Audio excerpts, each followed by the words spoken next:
I'm sorry, Andrew Weissman, but if I recall correctly, in 2018, you were one of the people who helped write the Mueller report, and you all botched the hell out of that.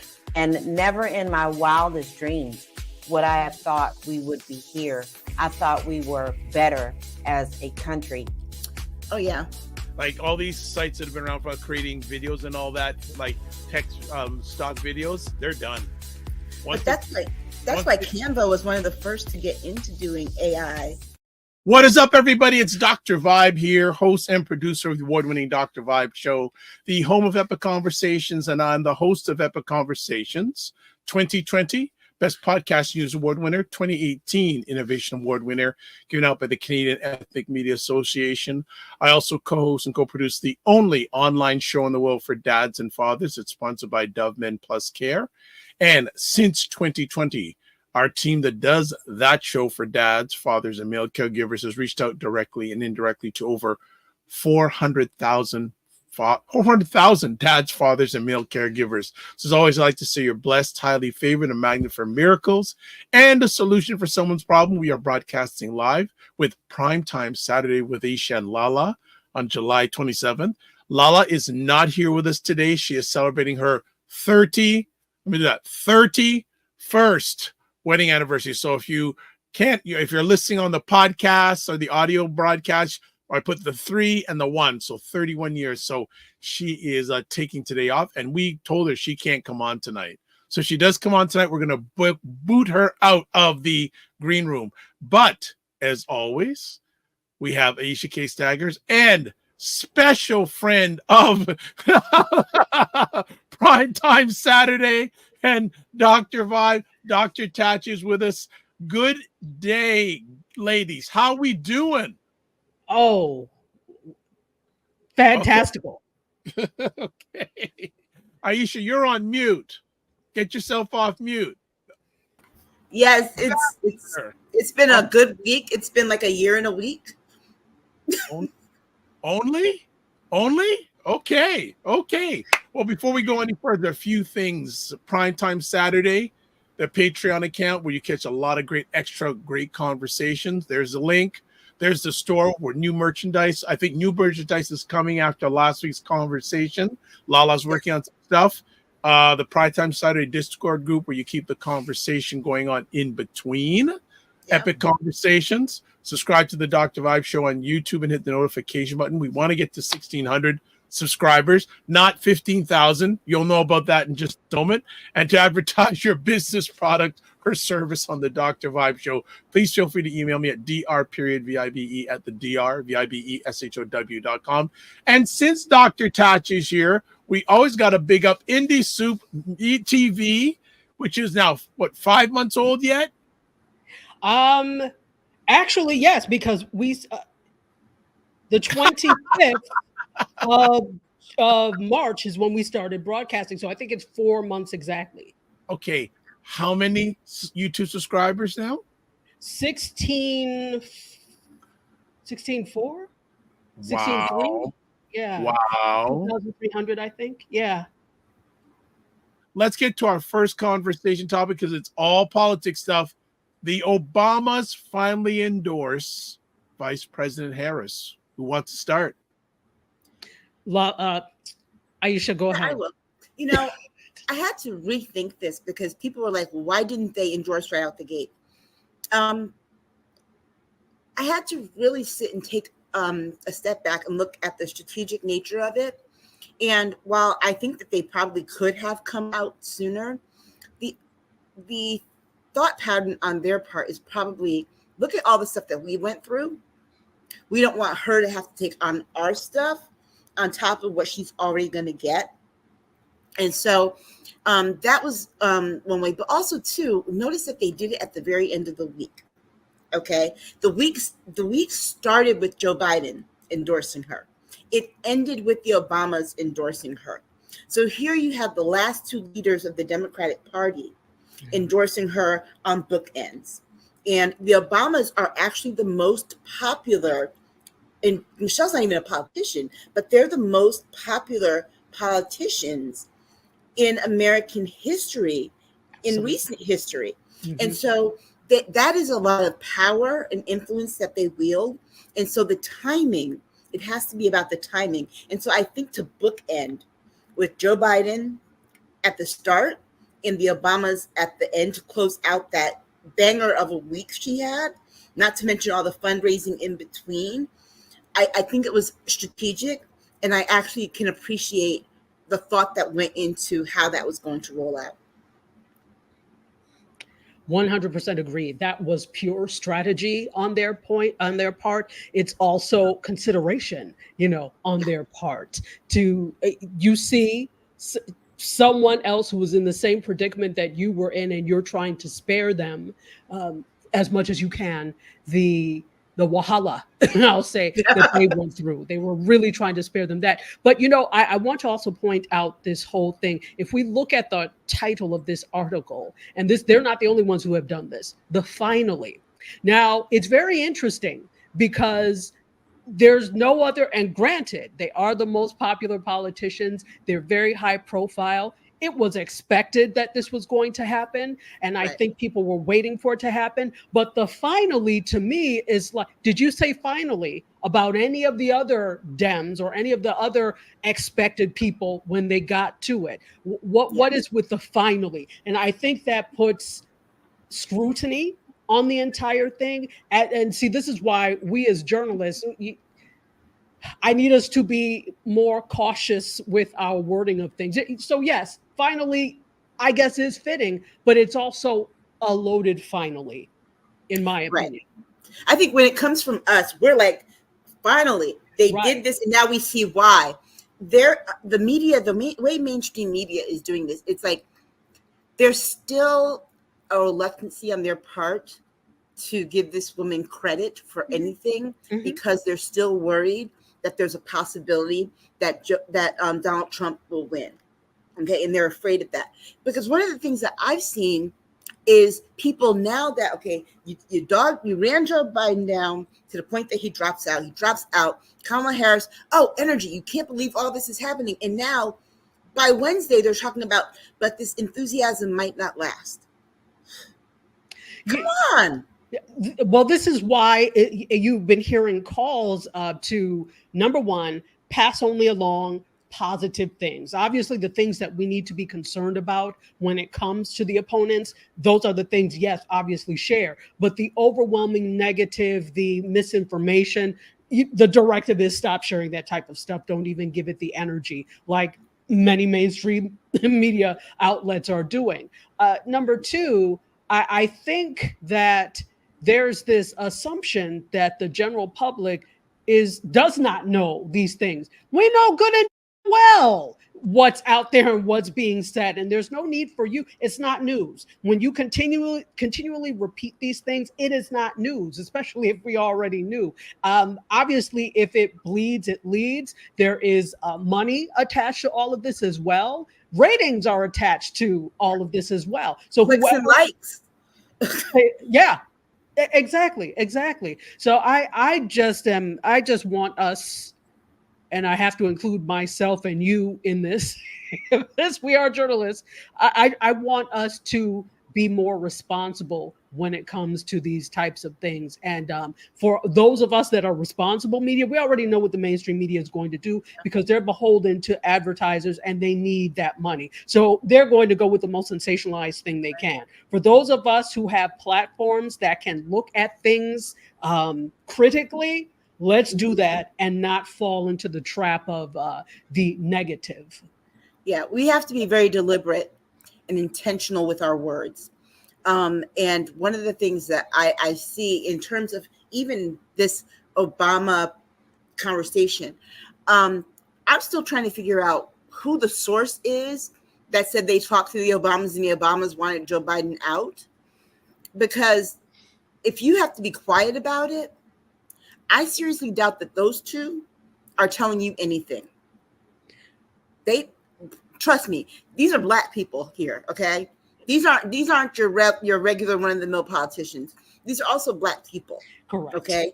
So we know to keep home stuff at home. Mm-hmm. So they're not running out to the first Tom, Dick, and Harry who can then run to the media and share what they're not going to say in public. Michelle Obama is not that kind of woman. If she's going to say it, she's going to say it, period. So I think that there are a lot of people who are talking. Oh, I'm an insider. Guess what? 9 times out of 10, when someone says they're an insider, they're like, what, 6 degrees of separation from that person? Exactly. They want to be an insider to make themselves more relevant. That's what it boils down to. They're about as relevant as Nate Silver is right now.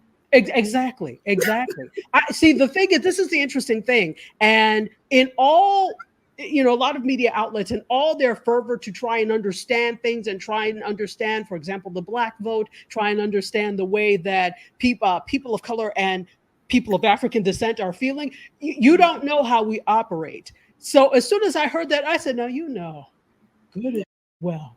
They didn't say anything to anybody. That's not how we operate. There are still cultural mores in terms of how we operate in the public sphere, particularly when it's a public sphere that is negative and is not necessarily wanting to see us win. And that we don't operate control. very differently.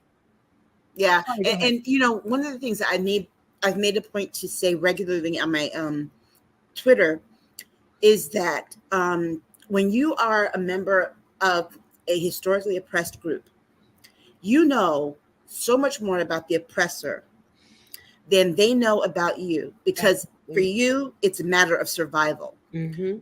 For them, it's choice. And oftentimes they don't think that they have to pay that much attention to you, but they're arrogant enough to think that they know everything about you.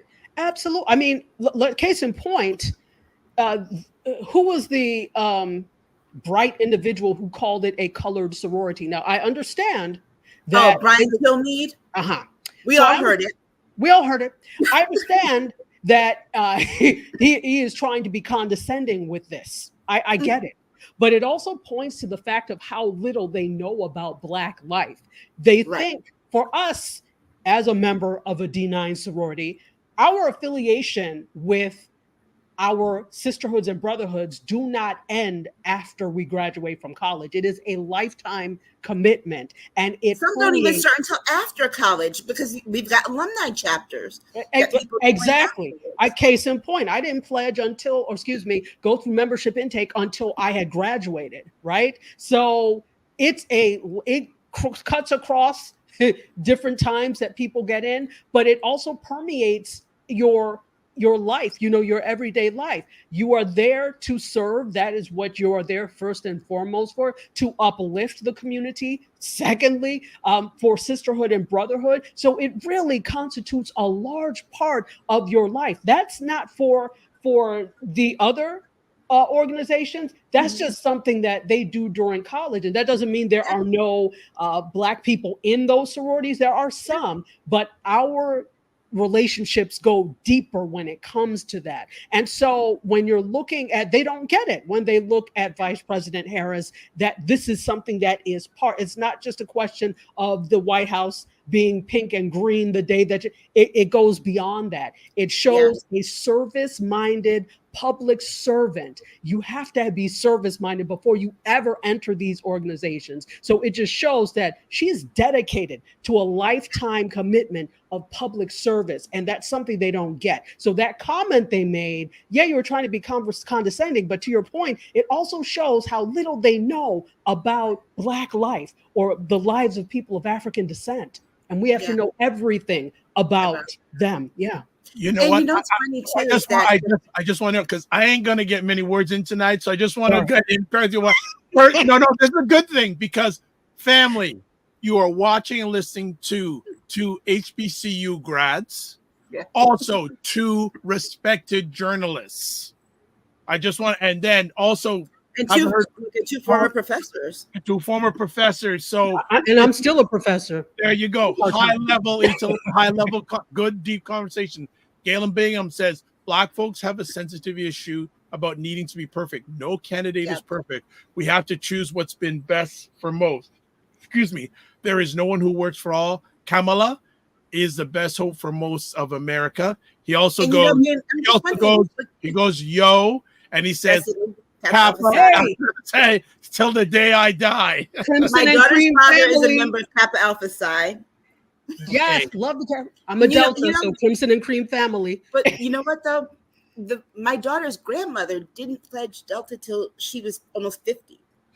Yes. So, and see the point, and that's the whole thing about that comment that he made, was that he tried to, he knows he said color, because here's the thing, your whole point to complain was about it being the summertime. So why would you say college? That's being redundant, because your assumption that it's already college affiliated was already present when you said, why is she doing this in the summertime? Because clearly you were saying that schools are out, so who does this? She couldn't get out of it, so who does this? Again, not understanding that Don't get it. these boulets happen every year, first of all.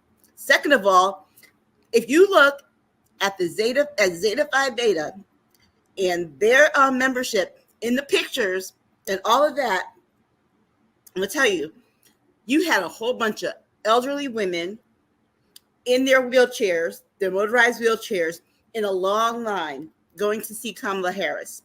So I was like, I'm thinking to myself, I'm like, you know what?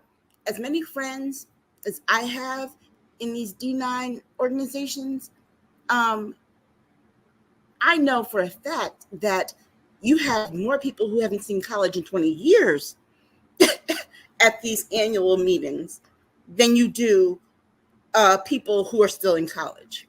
To your point, the majority of people that are active and doing the work on, of course, collegiates, we love collegiates. That's where most of our organization started. But the majority of our members are alumni and alumni members. Most of the people, because we're the ones that have the money to do the money work to and the continue service, doing right? work. So the undergraduates don't have that type of money. So obviously we support them and we want them to make great changes and strides on their campus, as well as personal development. But most people that's like trying to impart critical thinking skills to two smashed flies. I have no hope for them to ever learn, because they don't have the fortitude or the capacity to do so. So whatever, lost cause. And I just have one last question and comment on that.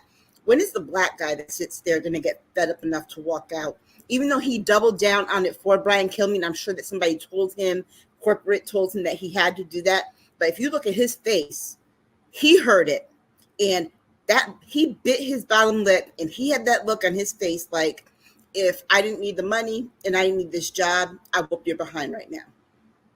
All right. I just want to add on to Galen Bingham says, my daughter is a rising biochemistry major at Spelman College. Fantastic. Love And Spelman. he says, my wife and mother-in-law are dedicated, AKAs. My wife and I I'm just kidding. I'm just pledged, kidding. my wife and I pledged alumni chapter. So I want to bring it back. How critical are the Obamas to the campaign of Ms. Harris? They're closers. That's what they do. That is their role in the Democratic Party now. They're closers. When it comes to difficult races, they go in and they bring it in the clutch. It's like I love the WNBA. It's like a women's basketball game, right?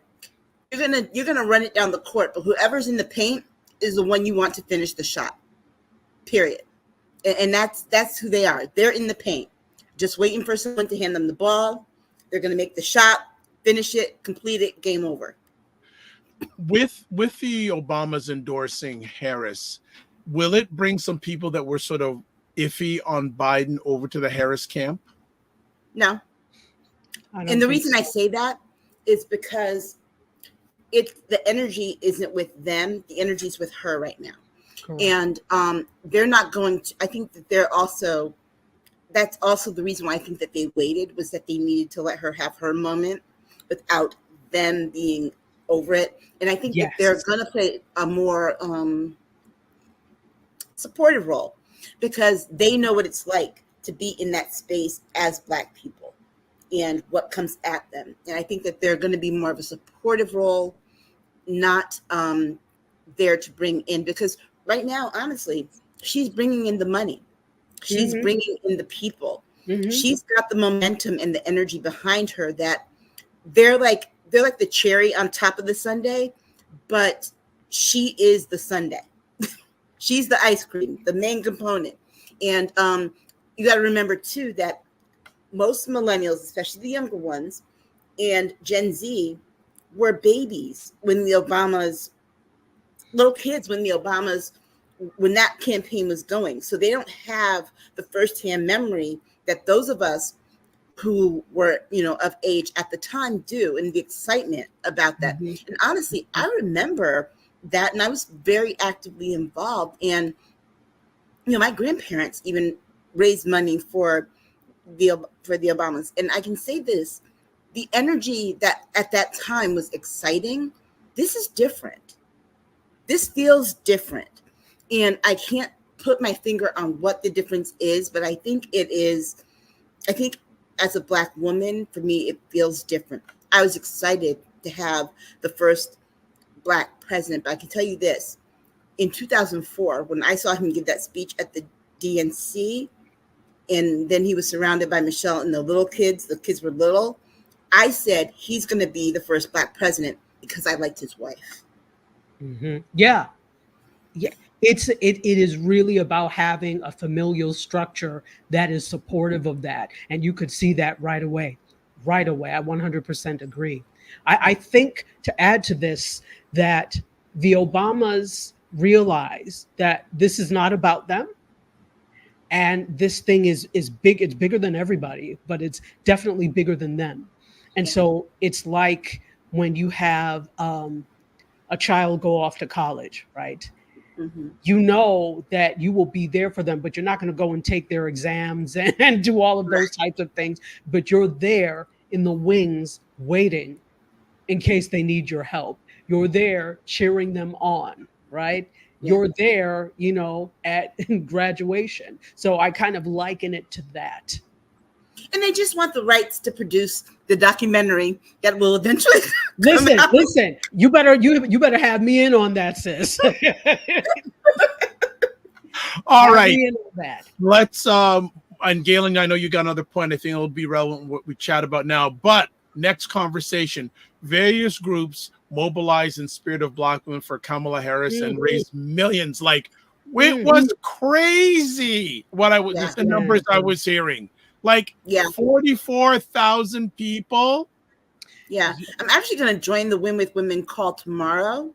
Yeah, there's another call tomorrow. There's another call tomorrow, like they do every Sunday, but someone had sent me the link, so I need to register for it.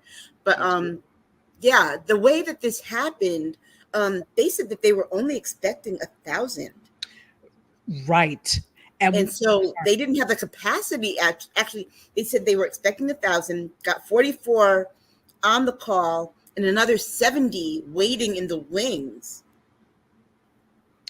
And so I actually tried to get on the call when it was 1,000. They were expecting 1,000, like you said, and it was tied to, I can't remember her name, but the main individual that was putting it together. It was her personal Zoom. So I tried to get in and I couldn't. And then I tried again and they were like, this meeting was at such and such. So I was like, all right. So then somebody found the link and sent it to me. So I ended up getting in on that other one. But that is just a testament to how ready people are for the rubbish to end. Yes. And the interesting thing is, okay, I'll say this. I won't go too far, but I'll say this. Number one, I love how all these different groups are mobilizing, and it's not a question of who did it first, but we have to look at that because usually when these types of things happen, usually who's the one who starts off the initiative? Black women, because it is assumed that, Black women are strong, they can do it, and yes, we are. But this is always what happens. We always have to be the one to say, all right, who's going to start? We always have to do that. And so what I want for us to do is once she becomes President Harris, not that you slack off on what you're doing, but it's time to let other people to step up and do something for a change. Not that not that nobody is doing nothing, but we do an inordinate amount of work when it comes to these movements and making change, and we never get to rest. I'm saying, sis, I bid you your rest. We need to rest and then sometimes people don't step up. because we do it anyway. Right. And I think that's the conversation. Now, mind you, this one that Shannon Watts organized that had over 100,000 white women was not the first one. There's actually another one Monday of Yes. white women. A young white woman posted on TikTok the results of it. And she said the very first thing that they acknowledged was Black women sent us. Mm-hmm. Black women sent us, and we have to do the work. And then Shannon Watts, when she did hers, the thing that I appreciate the most is that they didn't spend a half hour sitting and talking about how, how great they are for being allies.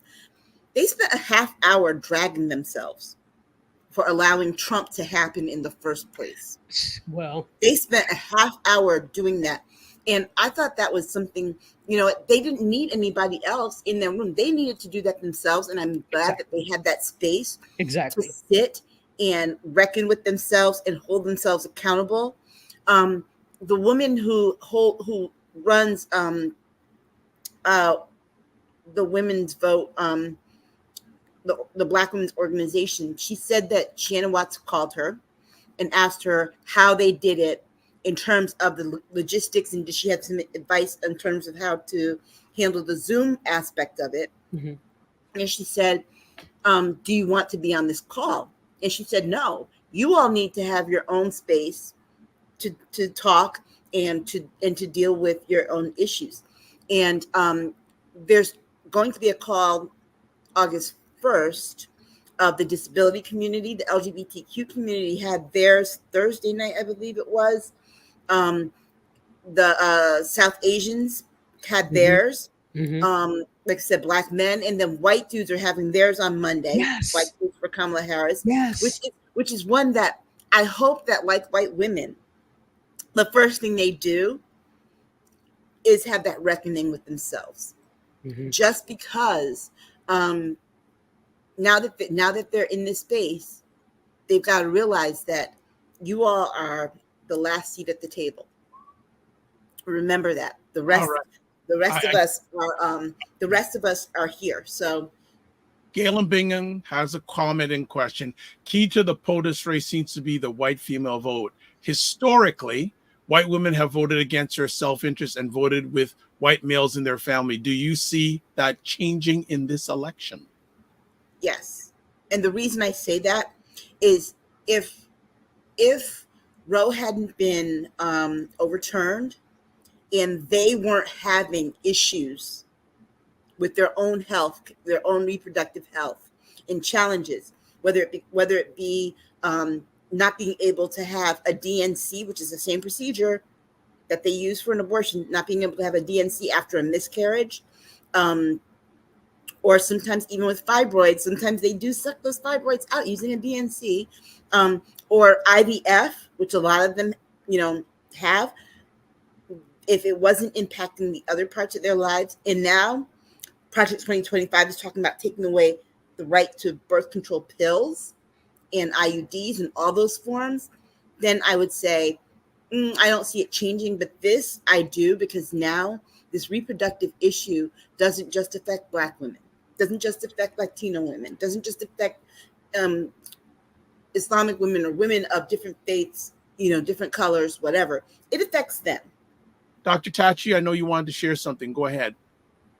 Yeah, in terms of this, I think Aisha's right, because for the first time, their worries and fears are coupled with the nonsense that has always been going on. And they are seeing that where there's one ism, there are usually other isms. They maybe saw it before and swept it under the rug, or said, oh, well, that's them. Oh, that's poor women. I'm not poor. And so now they actually see, no, which we're talking to you too, that they're talking to them as well. And it's unfortunate that, a lack of empathy has come, because it really is a lack of empathy, where you don't think this could be you or this could happen to you. I'm sorry. Usually where there is one ism, if they're racist, they're also sexist, they're also ableist, there are other isms there too, usually. So now the veil is being lifted from people's eyes. Right. And the other thing that doesn't help is that you've got two white men on the other side sitting there talking about women having babies, basically being barefoot and pregnant. And when white women see that, it'd be different if it was two black men having that conversation. They don't see themselves as being the women that they're talking about. But when they see two white men having that conversation, they know that they are the women that they're talking about. Exactly. And also too, the negative talk about childless cat ladies and all that. Yes. You know, Yes. they're the stereotypes that they're attributing to Kamala Harris on the sexist level. They have some racialized ones, obviously, but then the ones that aren't racialized, they're like really, really touching the heart of, because I don't know a whole lot of unmarried cat ladies that are typically black women, but the stereotype of that is a white woman. Well, we'll get to some of that trope stuff later on in the conversation. I did hear an interesting commentary. Who was the guy? I can't remember, but they said when Hillary Clinton went against 45, she lost. White woman, experienced politician. He said, can Kamala do this? She's a black woman, doesn't have as much experience politically as Hillary Clinton did. What's the difference between Kamala's run and Hillary Clinton's run? Let's be very clear. Kamala actually had more experience than Hillary Clinton. She has more. And the reason I say that is because Hillary only held one office, and that was for 2 terms, not even 2 terms. It was for a term and a half. That she was a U.S. senator for New York. Right. That was it. Before that, she was a political wife. Okay, she's a political wife. She didn't hold any position in government. But the other thing about Hillary Clinton that's different than Kamala is that Hillary Clinton also came to it with 30 years of baggage. People hated Hillary from the time that she said she's not going to stay at home baking cookies. And that comment followed her into 2016. Remember, the Congress didn't like Hillary Clinton because she did try and go in there and do the healthcare thing. And they're like, who are you? You're just the first lady. You're not a member of the administration or the cabinet. You're not an elected politician. Who are you in here trying to do all of this? And so she came with that. Kamala doesn't come with that. Kamala, this is her fourth office she's holding. Fifth she's running for. She was the DA in San Francisco. Then she was the Attorney General. Then she was a U.S. Senator. Now she's Vice President. Now she's running for president. So she's held these positions going back to 2004. Exactly. So she's got 20 years of experience, of practical experience in government as a politician that Hillary Clinton didn't have. All that time, she was the wife to Bill Clinton. Now, did she help run his campaigns? Sure, she did. But she burned a lot of bridges that Kamala hasn't yet. Exactly. I mean, I remember watching Hillary when at the time I was full-time faculty, and it goes to show like the differences in terms of what the way we think about things. And I'm also communication. So I definitely look at communication. And there was this arrogance that I noticed that Hillary Clinton had when she was there. And I remember the non-melanated women at the university was, oh, she was great last night, wasn't she? And in my head, I was like, frankly, I think she was arrogant and there wasn't any need for it. But who am I? What do I know? So it's also that in terms of, like you said, from the baking cookies thing and alienating that whole segment down to now there's this arrogance that doesn't mean that you should not be proud or be forthright or be, I'm not saying that.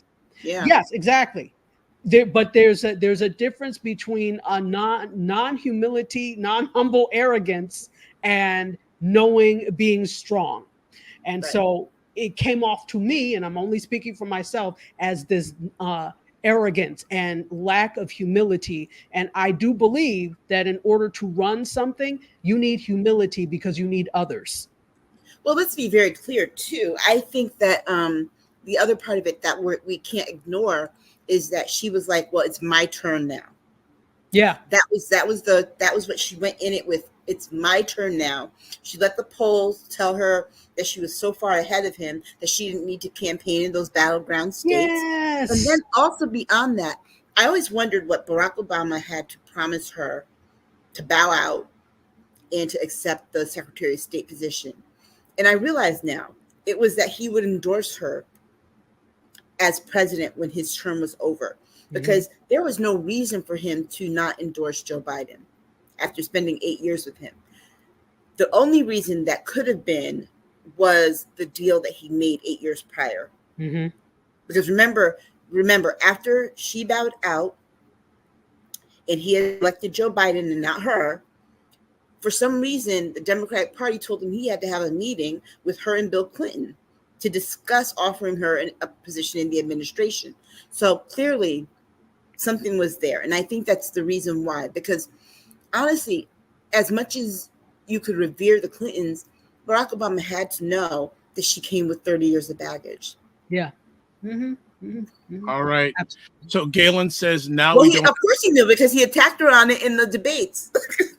Right. So Galen says now we don't have to speculate about a 45 presidency. Still a long way to go. You know what though, Dr. Vibe, that's the one thing I will say, having been here and voted in 2008 and now, at first I felt that way about Barack Obama, but then I got to a point where I started to see a similar kind of mobilization, and I was like, yeah, actually he can win this. I actually, and Lala and I, when we talked about that, I actually do believe that she will win. And the reason I say that isn't just because of the momentum and everything behind her. Like I said, when Nikki Haley's supporters endorsed her, you gotta remember, those are Republican women, okay? That's a pocket of voters. And remember, Donald Trump, Joe Biden was winning his primaries in the 90 percentiles. Donald Trump was winning somewhere between 70 and 80%. Nikki Haley was taking anywhere between 25 to almost 40% of the votes from him. So those voters now endorsing Kamala Harris makes all the difference. About this time, well, last Sunday, around this time, I was kind of, I don't know if this can work. I'm kind of scared. Are people going to get behind her? But when I saw that, and then I saw that they transferred all their PAC money to her, and then Nikki Haley, mind you, she did not put a cease and desist out when they became Haley voters for Biden. She did put a cease and desist out when they became Haley voters for Harris. And that's when, if Nikki Haley's scared, then I know this is going to, now see, that's a seasoned politician. If Nikki Haley's scared, then I know this is more than a possibility. I think we also have to remember that despite whatever we saw with Dems these past 2 weeks, the GOP is very fractured because there is an old guard of the Republican Party, and then there is this extremist MAGA people, the extremist terrorists. That's what I'll call them, because that's what they are. They are extreme. And that is not, regardless of what we're starting to see this fracturing of, they're usually party above Republic, but they see that the Republic is crumbling. So now the old guard needs to do something. This is why you see so many Republicans now going for Harris, because the alternative is scary. This is not the Republican Party that they signed up for, basically. And also, too, you're going to see a lot of people who, like Mike Pence, might not vote for Harris, but he's not going to vote the top of the ticket. Mm-mm. He'll vote down ballot races, but I think a lot of those establishment Republicans, the old guard, are going to leave that top ticket blank. And not voting is a vote for Harris. Not Exactly. voting for Donald Trump is a vote for Kamala Harris, even if you don't vote for him. All and you right. were going to vote for him. Yeah. Let's move on to one more comment before we go for a break. Kamala Harris is a cultural movement. Yeah. And I think that's what we're talking about with the momentum. Not just that, but, Charlie XCX is, her fans are like using the term brat and they're like Kamala's brat. I still have yet to figure out what that is in my Gen X self. But, Beyonce giving her the song, the Swifties were on that call with white women. Okay, so pop culture, she's becoming a pop culture moment. You got Jennifer Aniston talking about JD Vance and the and what Republicans are doing with reproductive rights. As someone who her reproductive excursion was covered by tabloids for 20 years. And you've got her endorsing. The one thing I do have to say that is not happening the way I would like it, but Black people are doing it in some spaces, is George Clooney, Rob Reiner, and Michael Moore need to be dragged to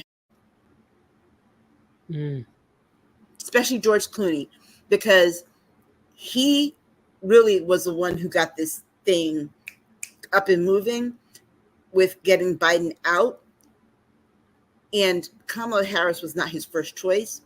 Somebody told him, you can't skip over her. Black women are going to have something to say. You don't want that smoke. Go ahead. I think so. It's a paradox. When you are a celebrity, you have a platform, especially a well-known one. You have a platform to make commentary and to make change.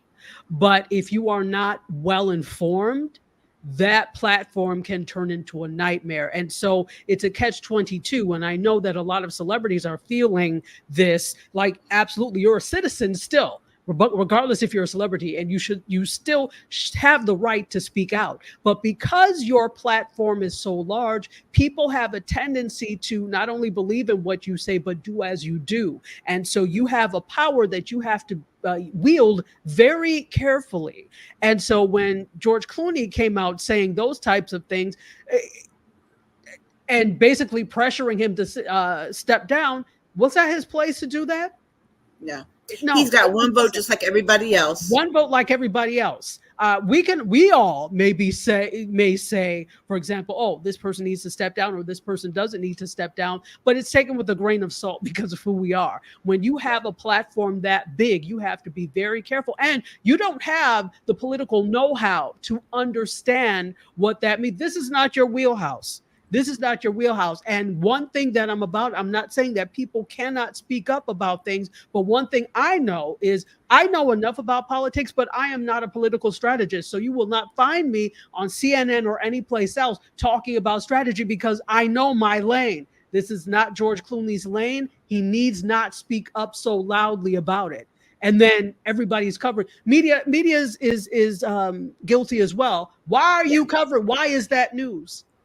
Because he's a celebrity, and like you said before, it gets likes and views and all that other stuff. And here's the other thing too: there's also a certain level of arrogance on George Clooney's part to think that he could change an entire political platform. Exactly. How very dare you? How dare you? But not only that, the fact that you had, and it wasn't just Black women. You had 15 million people who voted in the primaries say we're not going to be disenfranchised this way. You're basically MAGA-ing us in our own party. Not going to have it, not having it. And so he had to kind of back down. If he would have leapfrogged over her, and if the Democratic Party would have, honestly, I think we would lose. That is the way. That was the way to give Trump the election. Right. But right now, I think the reason that I believe Kamala will win is because she was the people's choice. The people could not go back and do the primaries again, but they could speak out in other ways. And one of the other ways that they started speaking out was pulling their small donations from the down ballot races. And when those people saw that the rich people weren't coming to pay to give them money, and then their small donors were like not donating to you until you endorse her. That is when they started one by one by one by one. But also too, going back to what you're saying, Dr. Vibe, can't you win? The fact that the southern states, okay, gave her their delegates first, also is a shift, because you got to remember, in these southern states is where you have large populations of Black and brown people. Absolutely. The most concentrations of Black and brown people Mississippi, in this country. Mm-hmm. And that right there tells you that these are going to be the voters that are going to sway this election. Forget what people are talking about these so-called swing voters, these independents. Like I said on Wednesday, nobody's independent right now. There are no independent voters. People already know how they're going to vote, you know, for this election and who they're voting for. The swing part was whether or not they were going to show up to the polls. The undecided part was whether or not they were going to stay home or get up and vote. And now you have a Democratic base that, instead of having the choice of staying home, which many were considering, they're more motivated than ever to just get out and not only vote, but do the work. People are doing letter writing campaigns. They're doing postcard campaigns. They're like, oh, I can't wait to go knock on doors. The spirit of actually doing the ground level grassroots work is back among Democrats. And Joe Biden has not had that this whole campaign season. That's one thing he hasn't had. And that was the thing that made a difference for Barack Obama, having that ground game, having the grassroots activism, having actual people go out and talk to other people about it. And now that that's there, the possibility is very real. Can I say one other thing, or are we going to break? No, go ahead. We're actually going to delay a break because Galen has a question. So say what you have to say and then a question, then we'll go to break. Yeah. So looking at this as a cultural moment and things too, and to what you were saying, Dr. Vibe, yes, I believe she will win. And here's the thing.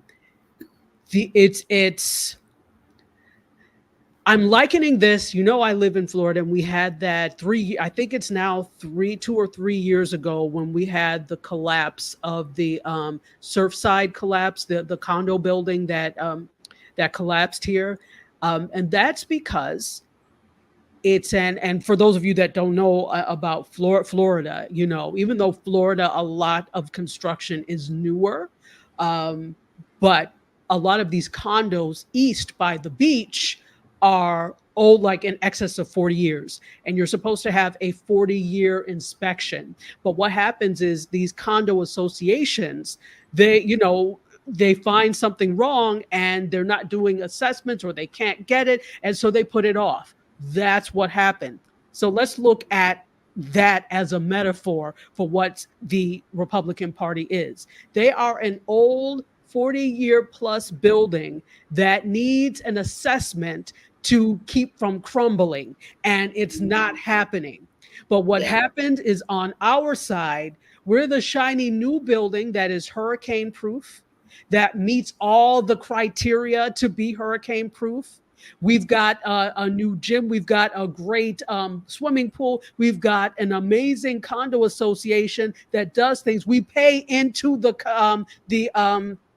whatever it is, the escrow, so that we have the extra money to do whatever. And what is that escrow that I'm talking about? All of this, I'm likening it to the fact that something happened.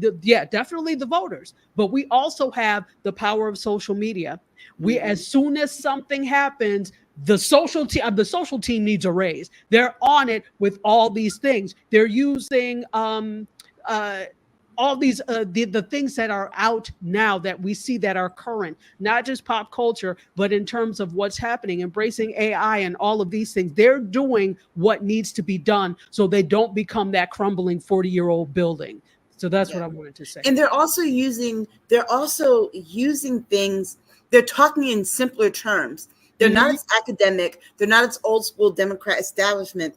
When Donald Trump said that thing on Fox News, they went and issued a press release that says 78-year-old man said something, and it was like, oh my God, they're like literally being very petty that people wanted them to be in a way. But also too, the other thing is that that she's got a possibility when Georgia did two things this week that signaled they knew the tide was turning. The first thing was they announced that they will not allow state money to go to fund AP African American history classes. Correct. They reversed that the day after. Why? Because Georgia realizes, oh my God, this momentum is building. We're in play again.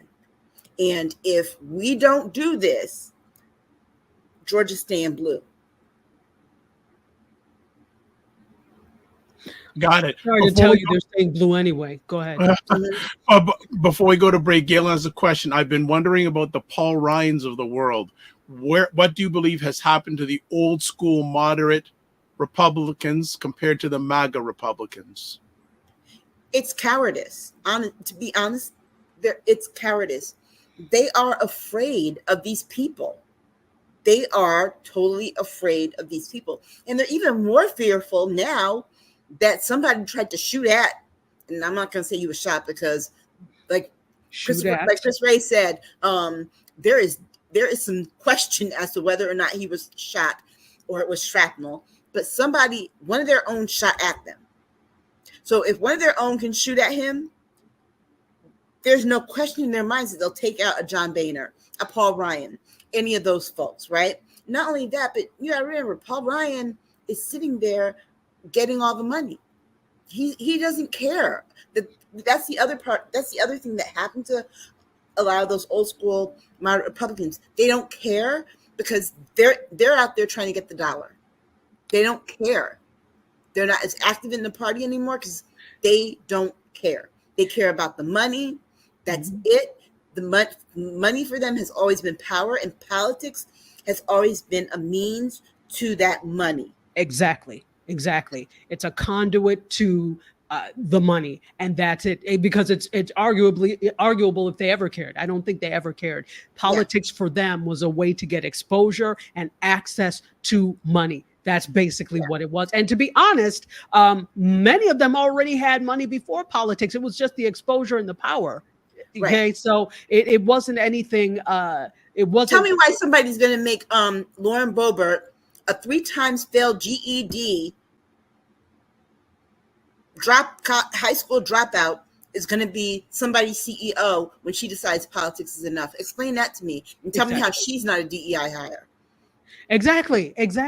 And so it's really the failure of the old school, the old guard Republicans for only caring about money and not caring about the party. This is what happens when you turn your back. Then you have the basket of deplorables, to put it in no uncertain terms, that sneak in because your back was turned and you didn't care. And so then you turn around and you're wondering, where did all these people come from? You had your back turned and you didn't care, and they snuck in. And you're 100% right. And rightfully so, they should be afraid. Their own will turn on them. Have you seen January 6th? That's them. That's their own. Saying? A shark will eat its own guts? Yes. They are terrified of like you said, it's cowardice. They are terrified of that type of thing because they didn't have control of the party to begin with. They didn't rein it in to begin with. And honestly, that's the hate that hate created. You think you can get lovingness, and lovingness is not a word, but I'm making it one. You think you get lovingness and kindness from when you spew hate? Hate begets hate. We've all learned this biblically. We know this. So of course, this is what you have. And of course, they're going to come after you because there's no loyalty but to anyone but the self. And you fostered that. That's your problem. And the other part of it too is that people are like, Donald Trump could have stopped January 6th. I don't think he could have. Once he got those people riled up, I don't think that he could have stopped it because that was beyond a full-scale riot. That was like in what you see in some of these other countries, okay? that you don't usually see in America, but you see them in other countries that are struggling with their government. And I don't even think the other countries have seen things like that. These people were so angry they were scaling one of the tallest buildings in DC. Yeah, but Okay? see, but and the fact that that happened is crazy. But that's what happens when you have, and I'm just going to say it, when you have a David Koresh like leader in front of you, and your cult members will do anything. They will Yep. scale walls for you. You Yep. have formed a cult. So this was not just a With a regular militia uprising. mentality. Militia mentality. I call it a coup attempt because it was a coup attempt. Mhm. So with this coup attempt, you have a bunch of cult members that are so riled up that they are willing to do anything for their David Koresh, Jim Jones-ish type leader. And at that point, I don't think, this is the thing, I don't think he has the scruples to realize the level of culthood that he has begotten. I don't think he does. No, and I don't think, and you know what? I don't think being shot at even scared him a little. I won't go there, but All right. look, we don't really think that it wasn't staged. But I'm because I'm sorry, you point and bullets fly. Anyway, that to me looks like a sign. But I mean, you would think that anyone else it would scare, but guess what? It didn't scare him. You know what? You know why it didn't surprise me? It didn't scare him because Steve Scalise is still being the same old, ugly, hateful, mean-spirited man after nearly being killed from being shot, and he still can't come off of his behind to support gun background checks. Somebody shot you. So yeah, I don't think that these people can be changed or fixed or anything. No. We just need to cleanse the palate of the earth with their presence. All right. Galen Bingham says the Frankenstein that 45 created. Exactly. Mhm. Any other comments before we go to break, ladies? I'm loving this. I don't usually talk about politics, so when I do get the chance to, I'm all in. So thank you. You're welcome.